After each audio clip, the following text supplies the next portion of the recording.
entrer et sortir du bâtiment. J'avais déjà pris rendez-vous. J'avais déjà pris ma décision. Ce que je n'avais pas fait, c'était d'en parler à qui que ce soit. Le chauffage ronronnait, me réchauffant les pieds, et j'ai vérifié mon téléphone une dernière fois. Aucun appel manqué. Parfait. J'ai coupé le moteur, j'ai attrapé mon sac à main et je suis entrée. Je m'appelle Monique. J'ai 68 ans et j'ai vécu à Lyon toute ma vie. J'ai élevé mon fils Julien dans un petit appartement modeste du 7e arrondissement. Son père est décédé quand Julien avait 10 ans et j'ai cumulé 2 emplois, secrétaire le jour et serveuse le soir, pour nous garder à flot. Je ne l'ai pas gâté. Je n'en avais pas les moyens. Mais j'ai veillé à ce qu'il ait ce dont il avait besoin et je pensais lui avoir appris la valeur de l'argent. Je me trompais. Julien a 43 ans maintenant. Il a épousé Élodie il y a 6 ans. Elle a 39 ans, elle est magnifique et travaille dans le marketing pour une marque de cosmétiques bio et de bien-être. Je dis travail, mais d'après ce que je vois, son boulot consiste surtout à poster des photos sur Instagram et à assister à des événements où les gens boivent des jus détox en parlant d'énergie positive et d'abondance. Quand ils se sont mis ensemble, je l'aimais bien. Elle était pétillante, pleine de compliments, me disant toujours à quel point Julien avait de la chance d'avoir une mère aussi forte. Elle me serrait fort dans ses bras et me disait des phrases comme « Vous êtes une telle source d'inspiration, Monique ». Je l'ai cru. Puis ils se sont mariés. Le mariage a eu lieu à Chamonix. Élodie y tenait absolument. Elle voulait les montagnes en arrière-plan, l'hôtel de luxe, la liste d'invités de 300 personnes. Julien m'a dit de ne pas m'inquiéter du coup. Il a dit qu'il gérait tout. Mais 2 mois plus tard, il m'a demandé si je pouvais aider pour les frais de la lune de miel. Ils étaient allés aux Seychelles. 21 jours en villa privée. Cela coûtait plus cher que ma première voiture, une vieille Renault 5. J'ai dit oui. J'avais quelques économies provenant de la vente de mon ancienne maison quand j'avais emménagé dans mon petit appartement. Je me suis dit que c'était mon fils, que c'était son voyage de noces et que je pouvais aider pour cette fois. Ce n'était pas qu'une fois. Au cours des 6 années suivantes, c'est devenu une habitude. Julien m'appelait, toujours avec une raison. La voiture d'Élodie était en panne. Ils avaient besoin d'une nouvelle chaudière. Il y avait une facture d'urgence chez le vétérinaire pour leur chien. Et j'aidais parce que c'est ce que font les mères. Je ne tenais pas de compte. Je ne demandais pas de remboursement. Je voulais juste qu'ils soient bien. Mais au printemps dernier, quelque chose a basculé. J'étais chez eux pour le déjeuner du dimanche. Ils vivent dans une maison neuve à Limonest, dans un de ces lotissements où toutes les maisons se ressemblent, sauf pour la couleur des volets. La leur est grise avec des finitions blanches, très tendance, très chère. Élodie me montrait des photos sur son téléphone. Une amie commune venait d'acheter une résidence secondaire sur le bassin d'Arcachon. Élodie faisait défiler les photos, s'extasiant devant la vue sur l'océan et le jacuzzi sur la terrasse. « Nous avons besoin de quelque chose comme ça », a-t-elle dit en jetant un coup d'œil à Julien. « Tu ne penses pas ?»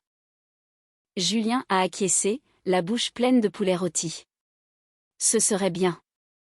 Je veux dire, on travaille tellement dur. » Élodie a continué en se tournant vers moi. « Nous méritons un endroit pour décompresser, un endroit où nous pouvons juste respirer, vous voyez. » J'ai hoché la tête poliment. Je n'ai pas fait remarquer qu'ils avaient pris 4 vacances l'année dernière. Je n'ai pas mentionné que l'idée du travail pour Élodie semblait impliquer beaucoup de retraites de yoga et de journées au spa. « Combien coûtent les maisons là-bas ?» j'ai demandé, essayant d'avoir l'air intéressé. « Oh, probablement 400 000 euros, a dit Élodie avec désinvolture comme s'il s'agissait d'argent de poche. Peut-être 500 000, mais c'est un investissement, vous savez. L'immobilier grimpe toujours. Julien m'a regardé à ce moment-là, et je l'ai vu. Ce regard, celui qui disait peut-être que tu pourrais aider. J'ai changé de sujet, mais la graine était plantée. Au cours des mois suivants, j'ai commencé à remarquer des choses.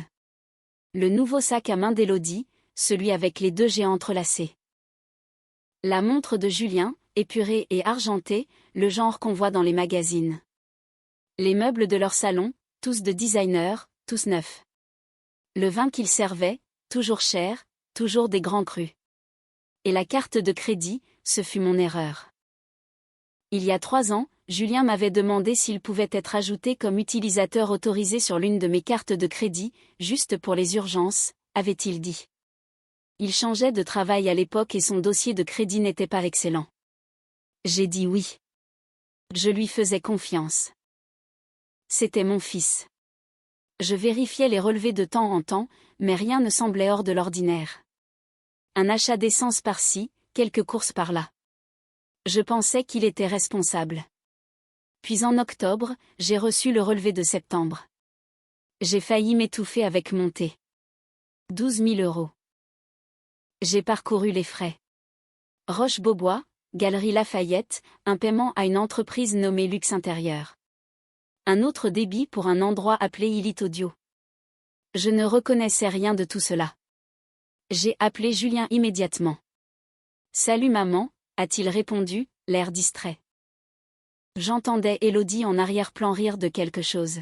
« Julien, je dois te parler de la carte de crédit. »« Oh, oui. Désolé. Je voulais t'en parler. Nous avons eu quelques imprévus.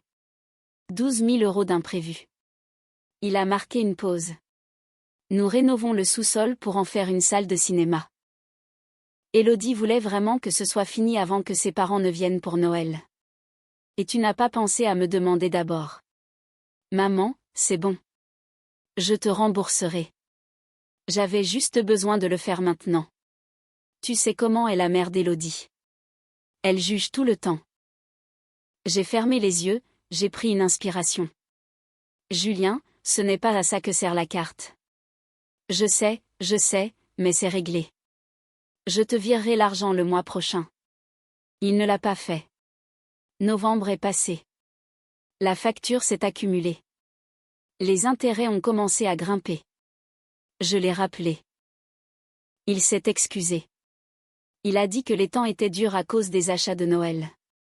Il a promis de l'envoyer en janvier. Janvier est arrivé. Rien. Février, toujours rien. En mars, j'en ai eu assez. Mais je ne l'ai pas affronté. Pas encore. Je voulais voir jusqu'où cela irait. Et puis j'ai entendu parler de l'Audi. C'était à la mi-avril. J'étais passé chez eux pour déposer quelques bocaux de confiture que j'avais faits.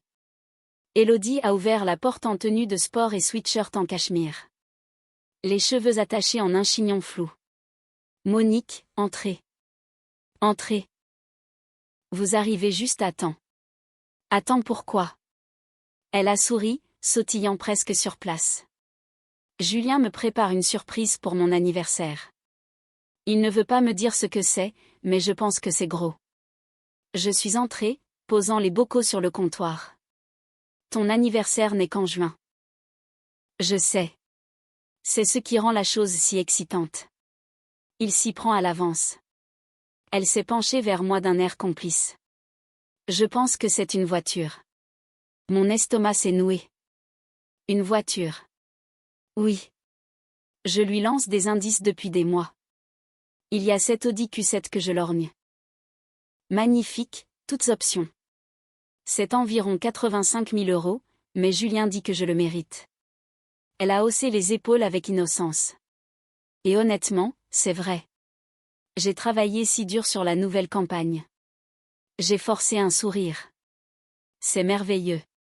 À l'intérieur, je hurlais. Ce soir-là, j'ai appelé Julien. Maman, salut, j'allais justement t'appeler. Ah bon? Oui. Je voulais te demander si tu pouvais m'aider pour quelque chose. L'anniversaire d'Élodie approche et je veux faire quelque chose de spécial. Laisse-moi deviner. Une Audi. Silence. Élodie me l'a dit, j'ai dit doucement. Oh. Il a ri nerveusement. Oui. Je veux dire, elle en veut une depuis un moment. Et je me suis dit, pourquoi pas? Elle le mérite.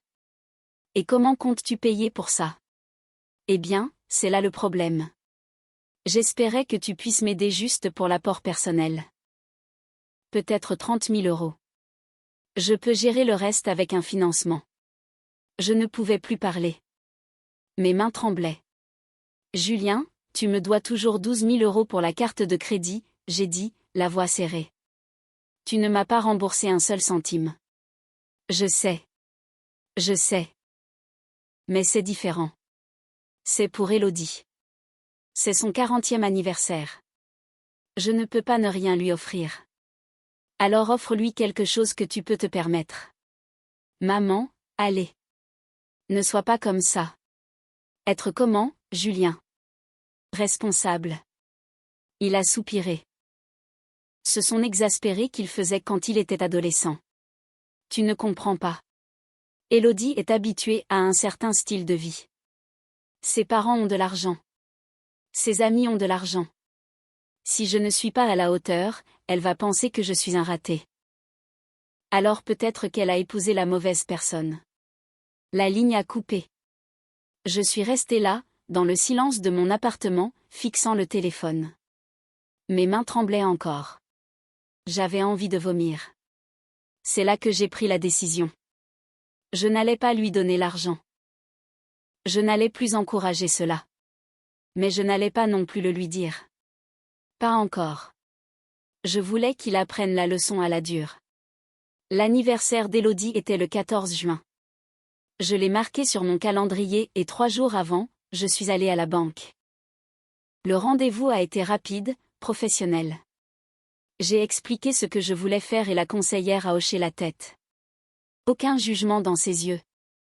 Elle avait probablement déjà vu cela. J'ai clôturé le compte d'épargne joint auquel Julien avait accès, soit 63 000 €. Je les ai transférés sur un nouveau compte à mon nom seul. J'ai appelé la société de carte de crédit et j'ai fait retirer Julien comme utilisateur autorisé. Puis j'ai bloqué la carte entièrement, juste pour être sûr. En sortant de la banque, je me sentais plus légère que je ne l'avais été depuis des années. Je n'ai pas prévenu Julien. Je n'ai prévenu personne. J'ai juste attendu. Le 12 juin, 2 jours avant l'anniversaire d'Élodie, mon téléphone a sonné. C'était Julien. Il avait l'air paniqué. Maman, il y a un problème avec le compte d'épargne. J'ai essayé de transférer l'argent pour l'apport et on me dit que le compte est clôturé. C'est parce qu'il l'est. Silence. Quoi? Je l'ai fermé, j'ai dit calmement, il y a 3 jours. Tu l'as fermé. Pourquoi? Parce que c'est mon argent, Julien, pas le tien. Mais j'ai besoin de cet argent. Le concessionnaire réserve l'Audi. Je leur ai dit que j'aurais l'apport pour demain. Alors j'imagine que tu vas devoir trouver une autre solution. Maman, tu ne peux pas faire ça. L'anniversaire d'Élodie est dans 2 jours. Je lui ai promis. Tu lui as fait une promesse avec mon argent. Ce n'est pas juste. J'ai ri, un rire amer et cinglant. Juste. Julien, tu as dépensé plus de 12 000 € sur ma carte de crédit sans me rembourser. Tu m'as demandé de financer ton style de vie, tes vacances, tes rénovations, et maintenant tu veux encore 30 000 € pour une voiture que tu ne peux pas te payer. Quand est-ce que ça s'arrête? J'allais te rembourser. Quand? Tu dis cela depuis des mois. Il respirait fort maintenant, en colère. Je n'arrive pas à croire que tu fasses ça. Tu vas gâcher son anniversaire. Non, Julien. C'est toi qui l'as fait, pas moi. Il a raccroché. Je me suis assise, les mains tremblant à nouveau, mais cette fois d'adrénaline. Je l'avais fait. Je l'avais vraiment fait. Le lendemain, j'ai reçu un SMS d'Élodie. J'espère que vous êtes contente. Vous venez d'humilier Julien devant le concessionnaire. Il a dû repartir parce qu'il ne pouvait pas sortir l'argent. C'est votre faute. Je n'ai pas répondu. Un autre message est arrivé 1 heure plus tard. Vous êtes censé soutenir votre fils. Quel genre de mère fait ça? J'ai bloqué son numéro. Julien a appelé ce soir-là. Je n'ai pas répondu. Il a laissé un message vocal. Maman, s'il te plaît. Je suis désolée. J'ai déconné. Je le sais, mais Élodie est dévastée. Elle me parle à peine. Est-ce qu'on peut juste en parler, s'il te plaît? Je l'ai supprimé. 2 jours plus tard, le jour même de l'anniversaire d'Élodie, j'ai reçu un appel d'un numéro que je ne connaissais pas. J'ai répondu. Monique, c'était Julien. Il avait dû emprunter le téléphone de quelqu'un. Quoi? Est-ce que je peux venir? Pourquoi? J'ai besoin de te parler en personne. J'ai hésité. Puis j'ai dit d'accord, demain à midi. Il s'est présenté à 11h45, ayant l'air de ne pas avoir dormi. Ses cheveux étaient en bataille, sa chemise froissée. Il s'est assis sur mon canapé et a mis sa tête dans ses mains. Elle est furieuse, a-t-il dit. Elle pense que je lui ai menti. Elle parle de retourner vivre chez ses parents pendant quelques jours. C'est peut-être une bonne idée. Il a levé les yeux rouges. Maman, je sais que j'ai merdé. Je sais que j'en ai profité, mais je ne pensais pas que tu me couperais les vivres pour de bon. Pourquoi pas? Parce que tu es ma mère. Tu as toujours été là, et j'ai pris cela pour acquis. Il n'a pas discuté. Il est juste resté assis à fixer le sol. Julien, j'ai dit en m'adoucissant légèrement. Je t'aime, mais je ne peux pas continuer à financer une vie que tu ne peux pas te payer. Élodie veut des choses que tu ne peux pas lui donner. Et au lieu de fixer des limites, tu continues à venir vers moi. Ce n'est pas juste. Ni pour toi, ni pour moi. Je voulais juste qu'elle soit heureuse. Alors sois honnête avec elle. Dis-lui ce que tu peux et ne peux pas te permettre. Si elle t'aime, elle comprendra. Si elle ne le fait pas, j'ai marqué une pause. Alors peut-être qu'il est temps de te demander pourquoi tu es avec elle. Il est parti sans dire grand-chose de plus. Je n'ai pas eu de nouvelles de lui pendant une semaine. Puis, un soir, il a appelé. Elle est partie, a-t-il dit doucement. Quoi? Élodie. Elle a dit qu'elle ne pouvait pas être avec quelqu'un qui ne peut pas lui offrir le style de vie auquel elle est habituée. Elle est retournée chez ses parents. Mon cœur s'est brisé pour lui. Pas parce que j'aimais Élodie, mais parce que je savais qu'il l'avait aimée à sa façon maladroite. Je suis désolée, Julien. Tu avais raison, a-t-il dit, la voix brisée. J'aurais dû fixer des limites. J'aurais dû être honnête. Mais je pensais que si je continuais à lui donner ce qu'elle voulait, elle resterait. Je pensais que c'était ça, l'amour. L'amour n'est pas une question d'acheter l'affection de quelqu'un, j'ai dit doucement. C'est une question de respect, de partenariat et d'honnêteté. Il est resté silencieux pendant un long moment. Puis il a dit: est-ce que je peux venir? Bien sûr.